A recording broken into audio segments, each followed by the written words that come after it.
Good morning everyone. BEd second year paper है आपका assessment for learning. मैं आपको पढ़ा रही थी शतांशीय मान।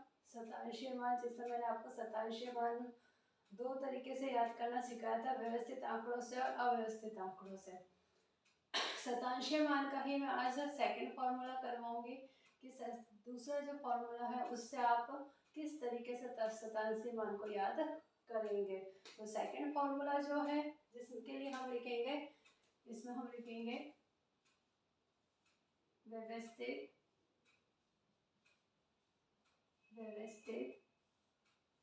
अंक सामग्री, व्यवस्थित अंक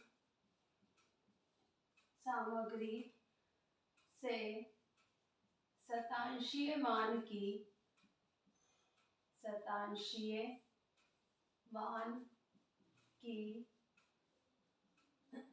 गणना। किससे? व्यवस्थित अंक सामग्री से शतांशीय मान की गणना, जिसका हम इसमें लिखेंगे व्यवस्थित अंक सामग्री, व्यवस्थित अंक सामग्री से प्रतिशांक की गणना का सूत्र निम्नलिखित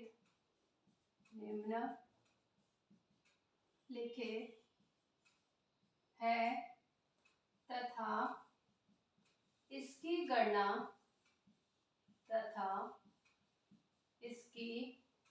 गणना के पद मध्यमान की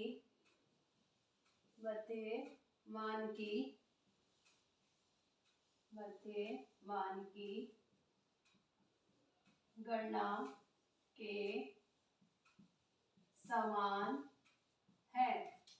क्या लिखा है कि जो व्यवस्थित अंक से शतांशीय मान की जो गणना है या जो प्रतिशांक है उसकी जो गणना होती है वो किसके समान मानी गई है? मध्यमान जो हम याद करते हैं, मीडियन जो हम याद करते हैं उसके समान ही इक्वल मानी गई है। इसलिए कहा गया है कि जो व्यवस्थित अंक से हम प्रतिशांक या शतांशीय मान याद करेंगे उसी के समान मध्यमान की भी गणना उसी के समान होती है, या मध्यमान के समान ही प्रतिशांक या शतांशीय मान की गणना होती है। इसका सूत्र है PN L plus N capital N upon 100 minus small f v upon f d multiply c i। क्या फॉर्मूला लिखा गया है? PN equal L plus small n capital N upon 100 minus FV upon FD multiply CI। अब जहां पर small f है वहां पर स्मॉल ही f लिखना है, जहां पर स्मॉल n है वहां पर स्मॉल ही n आएगा फॉर्मूले में। ऐसा नहीं है कि आप स्मॉल n से आप कैपिटल N करते हैं, फॉर्मूले में वैसा नहीं होता है, इस बात का ध्यान रखना। जहां पे स्मॉल f है वहां पे स्मॉल f आएगा, जहां पर स्मॉल n है वहां पर स्मॉल n आएगा।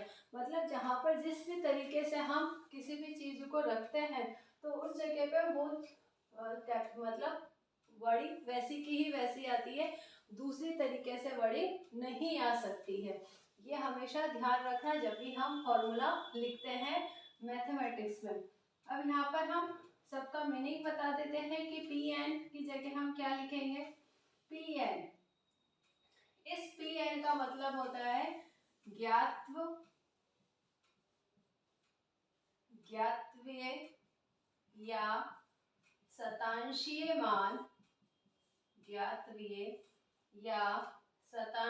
मान, जिसकी शतांशीय मान जिसकी गणना की जानी है।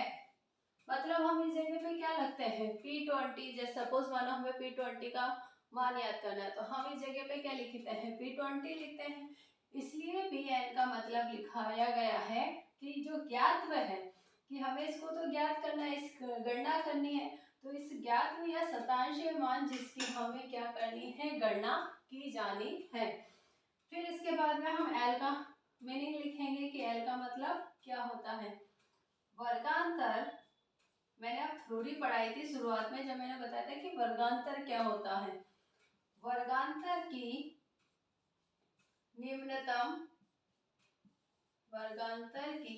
न्यूनतम सीमा, शायद मैंने आपको बारंबारता पढ़ाई है, बारंबारता के प्रकार पढ़ा है, उसमें मैंने आपको वर्गांतर का मतलब बताया था कि वर्गांतर होता क्या है। और मैंने ये चीज आपको समझाई है कि वर्गांतर क्या होता है। जैसे 1 से लेके 5 तक या 0 से 5 तक हम जो एक वर्ग चलता है उसको हम क्या कहते हैं वर्गांतर कहते हैं। अब उसकी हमें वर्गांतर की मैंने न्यूनतम सीमा भी निकालना सिखाई थी और उच्चतम सीमा भी निकालना आपको मैंने सिखाई थी कि न्यूनतम सीमा कौन सी होती है और उच्चतम सीमा किस तरीके से निकाली जाती है। मैंने ये आपको दोनों चीजें सिखाई है। आगे अगर आपको नहीं याद है तो आप बारंबारता वाला वापस से वीडियो एक बार रिवाइज करना है जिसमें आपको वर्गांतर किस तरीके से निकाला जाता है समझाऊंगी तो मैं यहाँ पे भी, लेकिन आपको वहां पर उसकी थ्योरी भी समझ में आ जाएगी। एफ वी का मतलब होता है एल के नीचे की संचित या संचयी, कई जगह पे संचित लिखा हुआ होता है, कई जगह पे ये वर्ड संचयी भी होएगा, इस तरीके से भी हो सकता है। संचयी आवर्ती दोनों तरीके से वर्डिंग आती है। किसी जगह पे आपको संचित आवर्ती भी हो सकती है जिसका मतलब ओनली पर अपन ये कह सकते हैं CF होता है, क्लासिकल फ्रीक्वेंसी होता है जिसका मतलब। फिर आता है एफ डी का मतलब ज्ञात वाले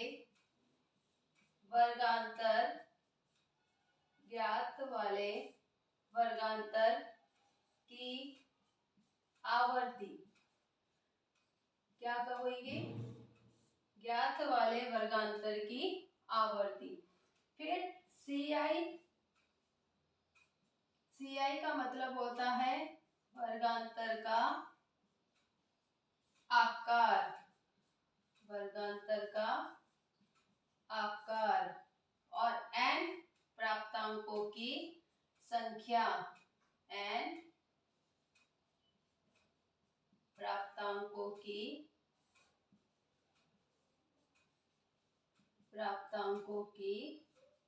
संख्या। क्या लिखा गया है फॉर्मूला, पूरा फॉर्मूला देख लीजिए। Pn का मतलब ज्ञात्व या शतांशीय मान जिसकी गणना की जानी है। L वर्गांतर की न्यूनतम सीमा। एफ वी L के नीचे की संचित या संचयी आवर्ती। एफ डी ज्ञात वाले वर्गांतर की आवर्ती, ज्ञात वाले वर्गांतर की आवर्ती, आवर्ती किसे कहते हैं फ्रीक्वेंसी को कहते हैं। CI वर्गांतर का आकार, और n प्राप्तांकों की संख्या कि हमारा n क्या आ रहा है।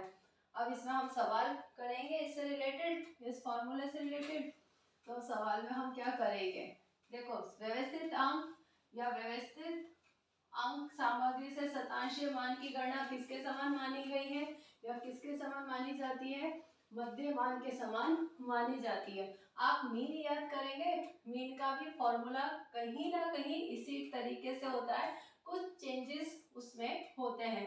L होता है प्लस आएगा इक्वल CI आएगा आपका यहाँ पर मल्टीप्लाई करके, तो इस तरीके से कुछ फॉर्मूला फॉर्मूला किस तरीके से माना गया है, मीन के आधार पर ही माना गया है कि जब हम मध्यमान याद करते हैं तो मध्यमान में हम इस तरीके से ही उसको याद करते हैं। इसका सवाल हम लिखेंगे। अब आप ये चीज याद रखें कि CI किसे कहते हैं, N किसे कहते हैं और आवर्ती किसे कहते हैं, ये चीजें आपको सवाल करने के लिए याद रखनी जरूरी है। क्वेश्चंस है हमारा निम्न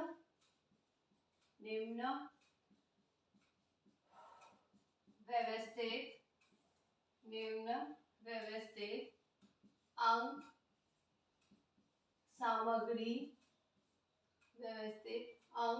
सामग्री से P25, P40, P50 और P64 की गणना कीजिए। इसमें आपको क्या दे रखा है, CI का मतलब आएगा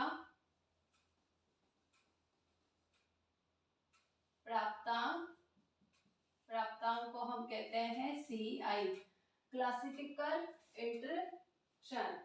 फिर हमारा आएगा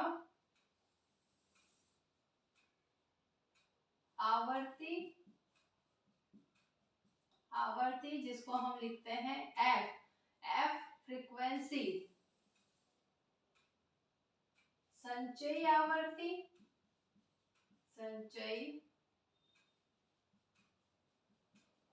आवर्ती जिसको क्या कहा जाएगा, CF। ये तो आप लोगों को आता होगा, आप लोगों ने 10th में 12th में 10th तक 9th 10th तक तो आपने कर ही रखे हैं। मीन मीडियन बोर्ड के सवाल तो ऐसा तो है नहीं कि नहीं कर रखे हैं। 90, 94, 85, 89, 80, फिर है एक सेकंड उसमें क्या लिख रखा है, 80, 84, 75, 79, 70, 74, 65, 69, फिर आएगा 60, 64, 55, फिर 55, 40, 55, 59, 55, 59 और 50, 54। ये हमें क्या दे रखा है, वर्गांतर दे रखा है। क्या दे रखा है, वर्गांतर। CI का मतलब वर्गांतर ही तो होता है, तो वर्गांतर जब हमें दे रखा तो वर्गांतर कितने का दे रखा है, 90 से 94 है। ठीक है, 90, 91, 92, 93 और 94 कितने नंबर है, 1 2 3 4 5। तो कितना वर्गांतर आ जाएगा, 5 का वर्गांतर होगा। तो CI हमारा यहाँ पर क्या आ जाएगा, CI 5। क्या आएगा, CI 5 आएगा। ठीक है, क्योंकि वर्गांतर में डिफरेंसेस कितने का दे रखा है, हमें 5 का डिफरेंसेस दे रखा है। अब लिखेंगे फ्रीक्वेंसी 2, 3, 5, 8, 9, 6, 3, 2, 1। ये हमारी फ्रीक्वेंसी दे रखी है। अब फ्रीक्वेंसी को हमें क्या करना है, ऐड करना है। ऐड हम किस तरीके से करेंगे, संचयी आवर्ती के आधार पे करेंगे। अब जब हम ऐड करेंगे तो मैंने ऐड करने का एक, संचयी आवर्ती याद करने का एक वो बताया था फॉर्मूला कि अगर हमें स्मॉल डिजिट नीचे से दे रखी है तो हम ऐड भी नीचे से ही स्टार्ट करना प्रारंभ करेंगे, और अगर हमें स्मॉल डिजिट ऊपर से दे रखी है तो हम एडिशन भी कहाँ से स्टार्ट करेंगे, ऊपर से ही स्टार्ट करेंगे, संचय आवर्ती ऊपर से ही स्टार्ट करेंगे निकालना। तो अब हमें कहाँ से दे रखी है, नीचे से दे रखी है, तो 1, फिर 1 और 1 ऐड करेंगे, क्या आ जाएगा 3। अगर किसी को अभी भी नहीं सीखी है संचय आवर्ती निकालना, तो मैं वापस से एक बार बता रही हूँ कि हमने यहाँ लिखा 1, 1, 2 और 1 हमने ऐड करा, क्या आ जाएगा 3, 3 और 3 ऐड करेंगे तो क्या आ जाएगा 9, फिर 9, 6 और हम क्या करेंगे ऐड, 6 और 9 हम ऐड करेंगे तो क्या आ जाएगा हमारे सामने, सॉरी यहाँ पर 6 आएगा ना, हाँ गलती हो गई, यहाँ पे 6 आएगा, फिर यहाँ पर हम 6 और 6 ऐड करेंगे तो यहाँ पे क्या आ जाएगा 12 आ जाएगा। देखिए ध्यान रखना 3 और 3 6, 6 ये 6 और 6 की जो आवर्ती दे रखी थी तो वो क्या हो जाएगा 12। अब 12 और क्या हो जाएगा 9, 21, 21 और 8, 21 और 8 कितना हो जाएगा 29, 29 और 5 तो कितना आ जाएगा 34, ठीक। फिर 34 और 3 तो 34 और 3 कितना हो जाएगा 37, और 37 और 2 तो 37 और 2 कितना होएगा 39। तो हमारा यहाँ पर जो n है फ्रीक्वेंसी का, n का मतलब क्या होता है प्राप्तांकों का योग, ठीक है, या प्राप्तांकों की संख्या। तो ये क्या है प्राप्तांक है, आवर्ती है, इन आवर्तियों का जितना भी टोटल आएगा वो क्या हो जाएगा n हो जाएगा, n क्या हो जाएगा 39। इस तरीके से भी हम ऐड करेंगे तो भी 39 आएगा, संचय आवर्ती निकाल के ऐड करेंगे तो भी 39 आएगा। संचय आवर्ती हमारे काम आएगी बाद में सवाल में, इसलिए हम उस चीज को निकाल कर चलते हैं साथ में। तो हमारे सामने यहाँ पर CF आ गई, F है और CI है, ठीक। n हमारे पास में आ गया 39, तो यहाँ हमने लिख दिया n 39, ठीक है। अब हमारा फॉर्मूला क्या था, Pn equal L plus small n capital N upon 100 minus FV upon FD multiply CI। यही फॉर्मूला था जिसमें से हमें CI प्राप्त हो गया, N मिल गया। अब हमें सबसे पहले क्या याद करना है, हमें सबसे पहले इस फॉर्मूले को, इतने फॉर्मूले को याद करना है। ये जो फॉर्मूला है ना, हमें सिर्फ पहले इसको याद करना है कि स्मॉल n और कैपिटल N अपॉन 100, इसको हम किस तरीके से निकालेंगे। तो सबसे पहले हम इसको याद करेंगे। तो स्मॉल n तो हमारे पास में क्या आएगा P20, P25, स्मॉल n तो क्योंकि हमने Pn यहाँ पर जो ये n है इसका मान हमने क्या याद करा था, ये याद करा था कि जो ज्ञात वेग है जिसका हमें शतांशीय मान याद करना है, जिसकी हमें गणना करनी है, वो क्या है हमारा Pn है। तो Pn स्मॉल क्या हो जाएगा 25 सॉरी, तो 25 और यहाँ पर भी 25, कैपिटल क्या है N 35, तो मल्टीप्लाई 39 अपॉन 100 है, तो अपॉन 100 तो यहाँ पर नीचे 100 हो जाएगा ये, किस तरीके से। तो अब हमें क्या याद करना है 25 और हम 39 को मल्टीप्लाई करेंगे तो क्या आएगा 25 और 39 मल्टीप्लाई 5, 22, फिर 5 और 7, तो 5, 7 और 9, तो यहाँ पर P25 975 अपॉन 100, तो हमारे पास में क्या आ जाएगा 9.75। तो हमारे पास जो ये इतना फ्रीक्वेंसी थी, इसका मतलब वो मीनिंग क्या आ जाएगा कि जो n है P25n है, जिसका मान हमारे सामने क्या आ गया है 9.75। सवाल अभी पूरा नहीं हुआ है, अभी तो हमने P25 का ही मान याद नहीं करा है। अभी तो हमने सिर्फ फॉर्मूले में से इतनी सा ही ये चीज याद करी है कि इसका मतलब क्या है। अब हमारे पास में क्या आ जाएगा, हम यहाँ पर लिखेंगे, क्या लिखेंगे 25 कैपिटल N अपॉन 100 इक्वल क्या है इसका मान 9.75। क्या आ जाएगा हमारे 9.75, ये आ गया इसका मान। अब हमारे पास हमें क्या चाहिए, L का मतलब चाहिए। L का मीनिंग हमने क्या याद करा था कि वर्गांतर की निम्नतम सीमा। अब हमारे पास में जो 9.75 आया है, अब 9.75 आ किस में रहा है, तो कौन से CF के अंतर्गत ये नंबर आएगा, तो 6 में तो आएगा नहीं, किस में काउंट होएगा 12 में काउंट होएगा। जो 9.75 P25 जो है उसका जो हम कह सकते हैं कि जो ज्ञात शतांशीय मान था कितना आया है 9.75 आया है, तो 9.75 काउंट किसमें होएगा CFT 12 की डिजिट में काउंट होएगा। जब 12 में काउंट होएगा तो हमारे वर्गांतर क्या आएगा, हमारा वर्गांतर होएगा 65.69। 65 से 69, अब 65 से 69 है तो 65 की स्मॉल नंबर क्या आएगा भाई, 65 का न्यूनतम सीमा लो हम कह सकते हैं, लो डिजिट क्या होगी 65 की, 65 की लो डिजिट क्या होगी 64.5।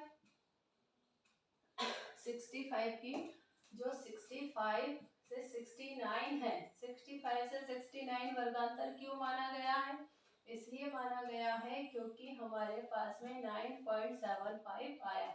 9.75 किसमें काउंट होएगा, CF की जो ये CF है 12 संचयी आवर्ती उसके अंतर्गत काउंट होएगा, इसलिए हम वर्गांतर क्या मानेंगे 65.69 मानेंगे।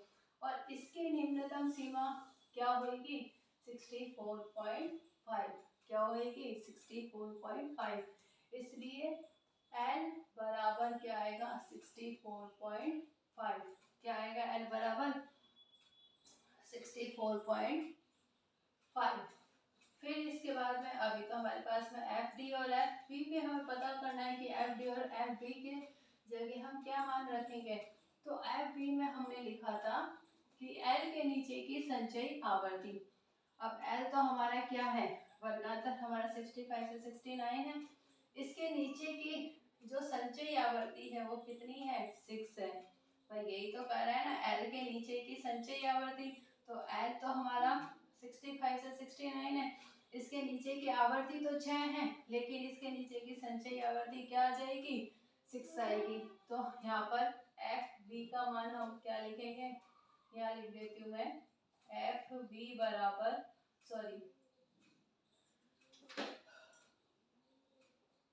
FB बराबर 6।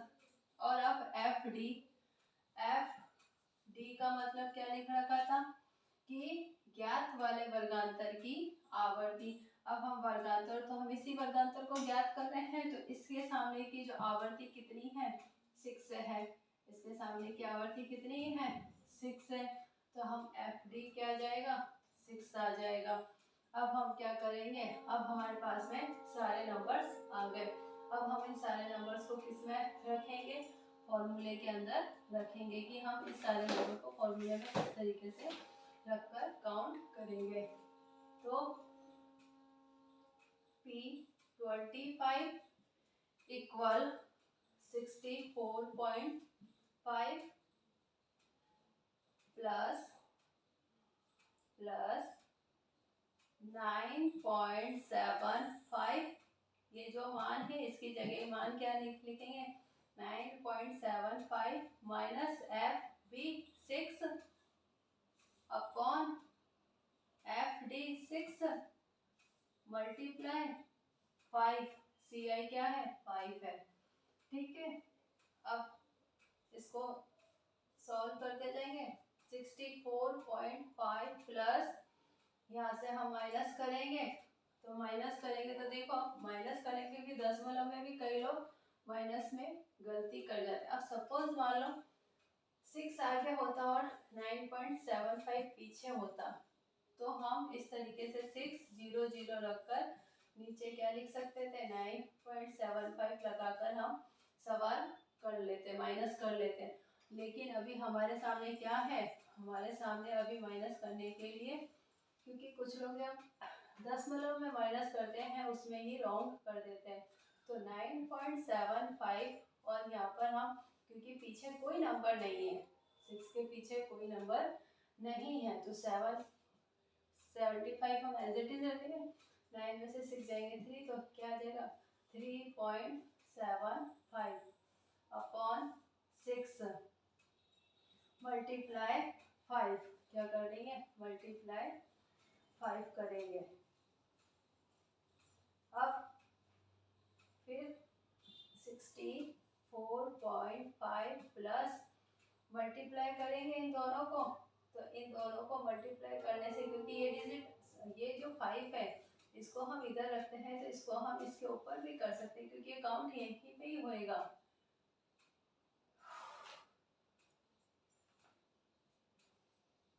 ये काउंट यहीं पे ही होएगा। अब हम इसको क्या करेंगे, जब हम इसको मल्टीप्लाई करेंगे तो यहाँ पर नंबर क्या आ जाएगा 18.75 अपॉन 6, क्या आ जाएगा 18.75 अपॉन 6। तो इसी तरीके से हम यहाँ पर लिखेंगे 64.5 प्लस डिवाइडेड करेंगे, डिवाइडेड करने पे क्या आएगा 3.125, डिवाइडेड करके देख लो, चाहे अपन मल्टीप्लाई कर लो, एक करवा के बता देती हूँ आपको। जैसे 5 है तो 25, फिर 35 37 3 15 और 3 18, 2 मल्टीप्लाई उसके आगे क्या थे दशमलव थी, तो क्या आ जाएगा 18.75। इसी तरीके से हम डिवाइड करेंगे 18.75 का, तो 18.75 को डिवाइड करेंगे तो क्या है, जैसे करेंगे 18.75 6 से 6 6 18 3 फिर 7, तो क्या आ जाएगा 6 1 6 1 5 6 2 12, फिर क्या आ जाएगा 3 6 5 30, फिर फॉर्मूले में कितने हैं उसके आगे वो लगा देंगे पॉइंट, इसके आगे पॉइंट लगा देंगे क्योंकि यहाँ पे भी तो हमने पॉइंट लिया है ना, तो क्या आ जाएगा 3.21। इस तरीके से हम इसको क्या कर देंगे डिवाइड करेंगे। अब हम डिवाइड करके क्या हमारे पास में आ जाएगा 3.125, इसको हम ऐड करेंगे, तो ऐड करने पे हमारे पास में क्या आ जाएगा P25 का मान 67.625, देखो 64.5, अब यहाँ पे तो हमारे पास नंबर है 3.125, तो 25 एज इट इज 6 7 और 6, इसलिए क्या आ जाएगा 67.625, जिसको हम क्या कर देंगे, तो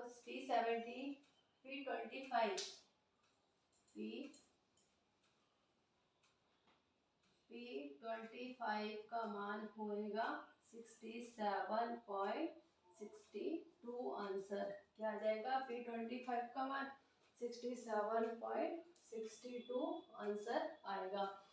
किसका मान आया, अभी तो सिर्फ हमारे पास में एक का मान आया है P25 का, इसी तरीके से हमें P40 P50 और P64 का मान भी याद करना है। तो इसमें मैंने आपको डिवाइड और फॉर्मूला सब करके बताया। अब P40 का मान याद करते हैं कि P40 के मान में फॉर्मूला यहाँ से हटा देती हूँ, P40 का 5, अब ये सब चेंज हो जाएगा, एफ वी भी चेंज होएगा, एफ डी भी चेंज होएगा, एस भी चेंज होएगा, सेम क्या रहेगा सिर्फ सी आई आपका सेम रहेगा और एन आपका सेम रहेगा, बाकी सब चीज़ें आपकी हट जाएगी, वापस आपको सब याद करनी पड़ेगी क्योंकि हम क्या याद कर रहे हैं, P40 का मान याद कर रहे हैं, ना कि हम P25 का मान याद कर रहे हैं। इसी तरीके से हम क्या करेंगे, P40 का मान याद करेंगे तो P40 मल्टीप्लाई 39 अपॉन 100, तो 1560 अपॉन 100, 1 से 1, तो क्या आ जाएगा P 15.6, क्या आ जाएगा 15.6। अब 15.6 हमारे सामने आया है, तो 15.6 सामने आते ही क्या हो जाएगा, एक काउंट किस में होगा 21 में। अब 21 के सामने का वर्गांतर कितना है 70 और से 74। अब 70 का वो क्या होगी 69.5, क्या जाएगी 69.5। तो L बराबर 60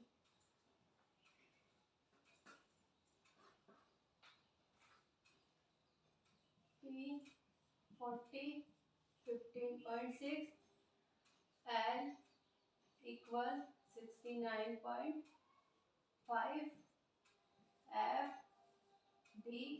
एफ डी क्या होगी, उसके सामने का वर्गांतर, सामने का वर्गांतर कितना है, सॉरी आवर्ती कितनी है 9, एफ बी उसके नीचे की संचयी आवर्ती कितनी है 12। ठीक, अब हम फॉर्मूले में रखेंगे P40 equal 69.5 plus 15.6 minus 12 minus क्या हो जाएगा -12 अपॉन 9 मल्टीप्लाई 5, यही आएगा, जिसमें हम क्या करेंगे 69.5 प्लस माइनस करेंगे तो क्या आएगा 3.6 मल्टीप्लाई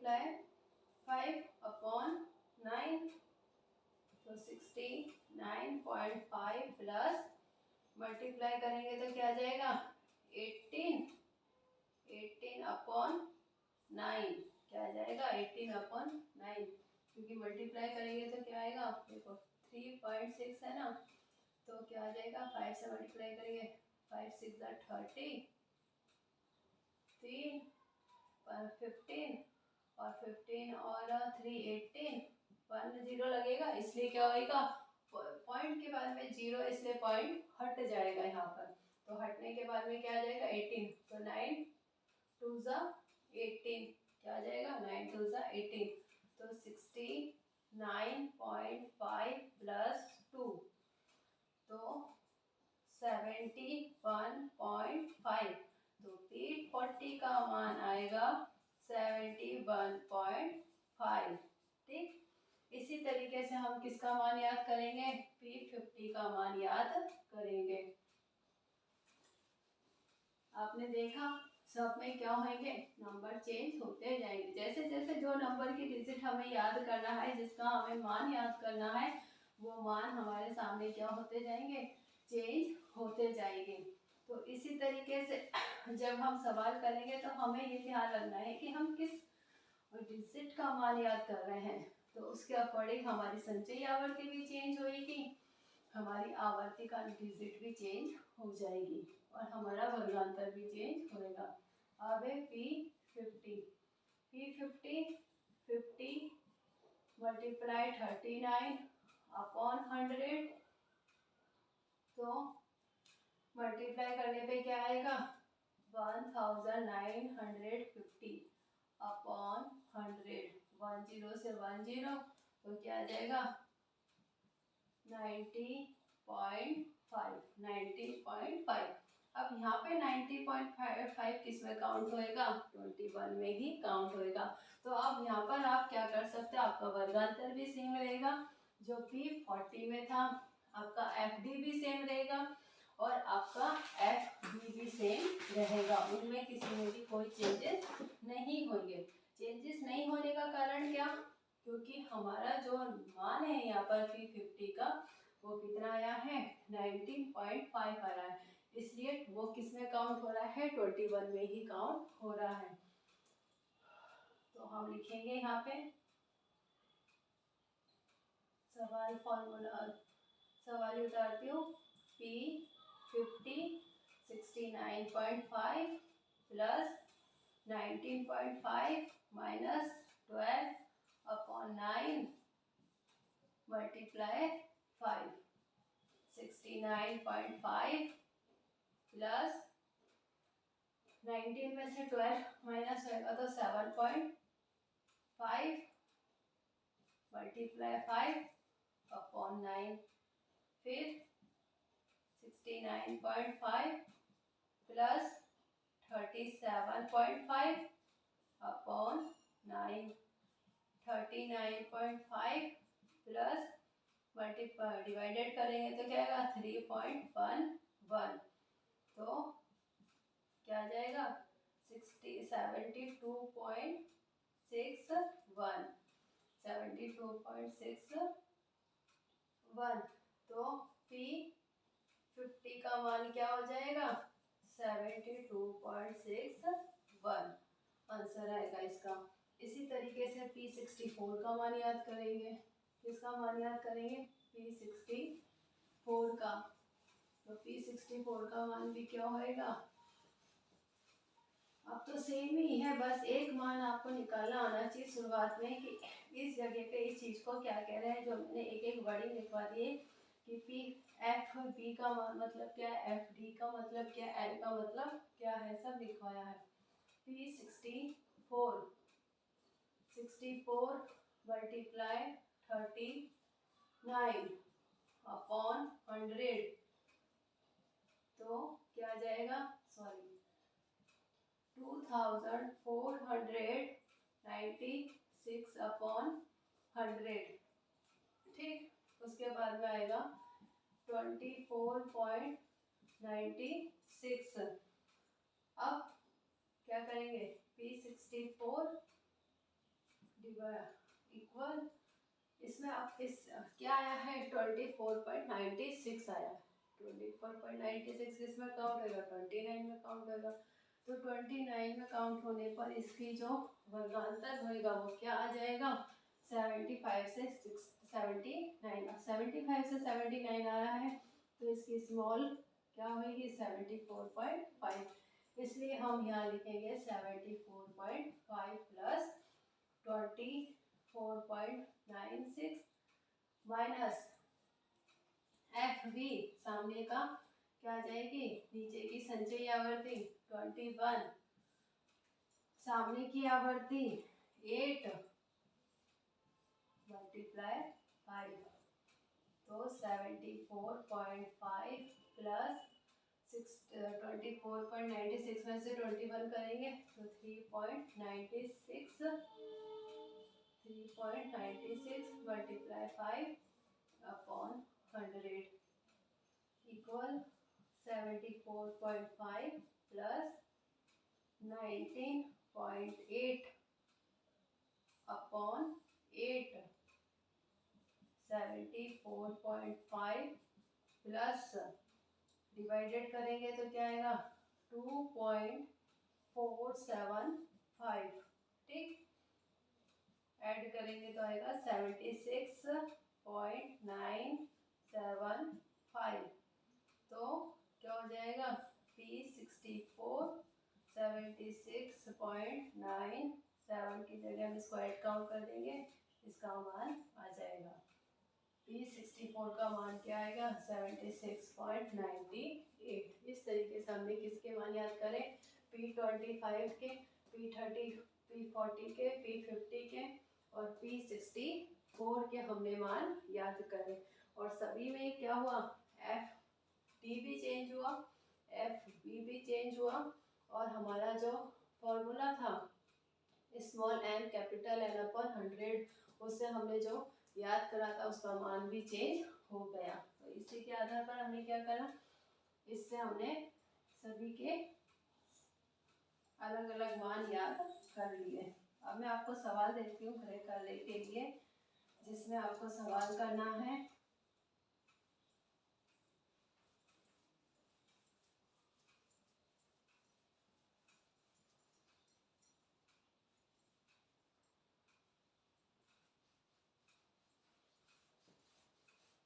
देखिए, इसमें से जो भी सवाल आपको नहीं आता है, कोशिश करें समझने की। मैंने ऐसी कोई भी चीज़ नहीं भी छोड़ी है जो आपको कि नहीं भी समझ में आया, या मैंने एकदम डायरेक्टली करवाया कि इसकी जगह ये रखा, हमने इसकी जगह ये रखा, वो चीज़ मैंने नहीं करवाई है। मैंने आपको एक एक चीज़ समझाई है कि इसकी जगह इस मान को रखा है, इसका मीनिंग ये होता है, इसको हमने इस तरीके से सॉल्व करा, ये सारी चीज़ मैंने आपको समझाई है। फिर भी नहीं समझ में आती है तो आप पूछ सकते हैं, बट एक पर्टिकुलर टाइम पे पूछें। ऐसा नहीं हो कि आप एनी टाइम कभी भी पूछ लें। कॉलेज टाइमिंग में पूछिए, आपको उसका रिप्लाई मिल जाएगा। P85 तथा P96 की गणना कीजिए। ठीक है, 2 डिजिट दिए जिसकी आपको CI क्या है 26 से 27, 24 से 25, 22 से 23, फिर 20 से 21, 18 से 19, 16 से 17, 14 से 15, 12 से 13 और 10 से 11। इसमें आवर्ती आपको दे रखी है 1, 3, 4, 6, 8, 7, 5, 2 और 2। ठीक है, इसी के साथ दूसरा सवाल है जिसमें आपको, ये फर्स्ट क्वेश्चन है आपका गणित करने का और क्वेश्चन सेकंड है। क्वेश्चन वो ये व्यवस्थित अंक वितरण से आपको याद करना है, जिसमें आपको P25 और P45 की गणना करनी है। ठीक है, दूसरा सवाल है ये आपका फर्स्ट क्वेश्चन है और ये आपका सेकंड क्वेश्चन है। सेकंड क्वेश्चन का आपका CI और F। CI आपका 50, 54, 45, 49, 40, 44, 35, 39, 30, 34, 25, 29, 29, 20, 24, 15, 19 और 10 और 14। 3, 5, 7, 8, 9, 6, 5, 4, 3। ये आपका खुद सेकंड क्वेश्चन है। फर्स्ट क्वेश्चन में आपको क्या याद करना है, P85 और P96 का मान याद करना है, जिसकी आवर्ती आपको ये दे रखी है। सेकंड क्वेश्चन में आपको P25 और P45 का ये मान याद करना है, जिसका आपको CI और आवर्ती दे रखी है। घर पे रहे, सुरक्षित रहे, जब भी घर से बाहर जाए मास्क लगा के जाओ।